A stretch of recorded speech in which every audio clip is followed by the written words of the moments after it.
Visų pirma, reikia būtinai kalbėti dėl atlyginimo padidinimo. Ką aš turiu galvoje, tai nereikia sėdėti ir laukti, kol staiga vadovai susipras, kad jau būtinai reikia jums tą atlyginimą pakelti ir po to, kai jie nesusipras, pradėti pykti ant vadovų už tai, kad nesusiprato. Tai reiškia kalbėti, bet kuriuo atveju reikia. Kaip kalbėti, tai pirmiausia reikėtų labai gerai pasiruošti. Pasiruošti reiškia, kai kurie vis dar galvoja žmonės, kad atlyginimai yra didinami priklausomai nuo to, kiek patinki arba nepatinki vadovui. Taip būna, bet aš tikiuosi vis rečiau. Vis dažniau būna taip, kad vis dėlto atlyginimas yra didinimas priklausomai nuo tavo įdirbio, nuo to, ką tu padarei. Tai jeigu, reiškia, dėl to pasiruošus, atėjus pasiruošus, yra daugiau šansų gauti kažkokį tai ir pageidautiną teigiamą atsakymą. Pasiruošimas tai reiškia visų pirma aiškiai suvokti, kokią vertę kuri įmonei, ką esi gero padaręs ir ką gero dar gali padaryti. Atėjus pas darbdavį, iš esmės niekada nereikėtų to daryti, niekada nereikėtų užklupti darbdavės už tų klausimų, reikėtų nustatyti susitikimą, kad tu nori pasikalbėti ir tai turbūt patogiai abiems laikų.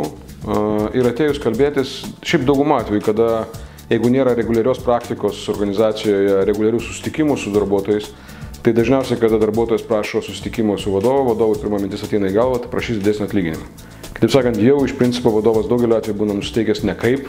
Dėl to nereikėtų kankinti savo vadovo, vis dėlto atėjus reikėtų pradėti nuo to, kokią manai vertę sukuria organizacija. Tai tiesiog papasakot, kaip tu pats save matai iš tos organizacijos. Papasakot apie tą perspektyvą, kurią tu jauti ir matai, ką tu galėsi ateityje sukurti iš tą organizaciją. Ir labai normaliai įvertinti ir pasakyti, kad tu manai, kad tavo darbas yra vertas didesnio atlyginimo. Jeigu labai nuoširdžiai ir asmeniškai, aš manau, kad žymiai geriau būtų kalbėti ne apie atlyginimo padidinimą, o apie kintamos dalies įvedimą. Tai yra pačiam ateiti ir darbdaviui pasiūlyti, kad, tarkim, pasiekus tokį rezultatą, aš norėčiau gauti papildomai tiek.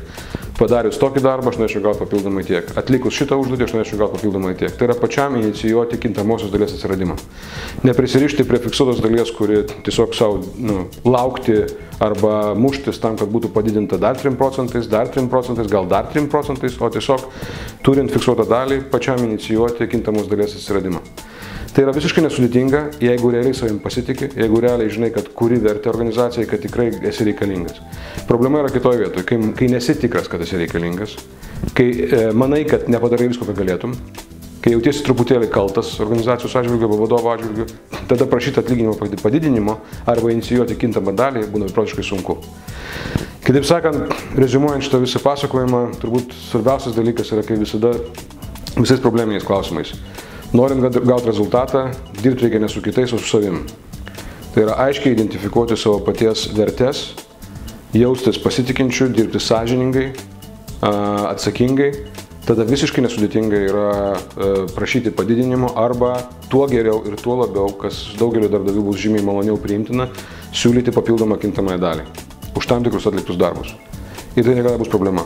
Psichologiškai problemą dažniausiai jaučia tie žmonės su atlyginimo padidinimu prašymu, kurie patys nesijaučia užtikrinti tame, ką jie daro. Žodžiu, sąžiningai ir sunkiai, kaip sakė Dainius Adomaitis viename interviu. Norint pasiekti rezultatą, reikia dirbti sąžiningai ir sunkiai.